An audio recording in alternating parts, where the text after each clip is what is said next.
Улсын хурлын гишүүн их хоёр хүнс хөдөө аж ахуйн хөнгөлөлтийн яамыг Тархуул аймаг руу нүүлгэсэн байдаг. За тэгвэл хүнс хөдөө аж ахуйн хөнгөлөлтийн шинэ сайд Бадам сүрэнгийн зүгээс тус яамыг буцаагаад Улаанбаатар хотод байршуулах асуудлыг судалгаа илэрхийлжээ. За нэг хэсэндээ төрийн ажил улс төрчдийн тойрог дагаж нүүж суудаг байдал бий болоод байна.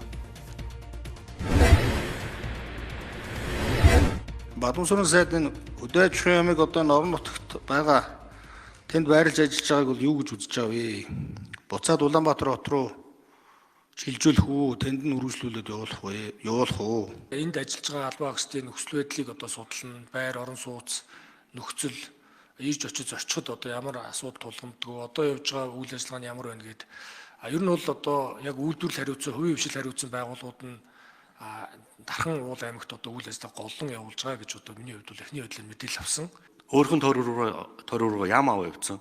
Одоо Бадам сүрэн сайд нь Улаанбаатар хот руу авчих тухай ярьж байнаас арайс Доронт руу аваа явчихгүй л. Ерөөсөө л дарханд л байж иж энэ салбар маань хөгжих юм а тэр л хамгийн зөв бодлого юм а гэд маш олон гишүүд асууж яхад бол өөрөө ихтгэл төгс хариулж ирсэн. Тэгтэл одоо шинэ сайд нь бол энийг Улаанбаатар руу буцаад нүүлгэнэ гэж байгаа. Тэгэд ингэж юм тоглоомтойгоор бас засаг өрж болж байгаа юм уу гэдгийг нэгт асуумаар байгаа. Энэ хоёр гэдэг хүн санд гаргаад нүүс асууд биш шүү дээ. Улсын их хурл тогтоол гаргаж нүү. Энэ төвлөрлийг сааруулах бодлогыг хэрэгжүүл гэдэг үүргийг та бүгд санал хурааж алга ташиж надад үүрэг өгсөн. Би тэр үүрэг биелүүлж байгаа юм шүү дээ.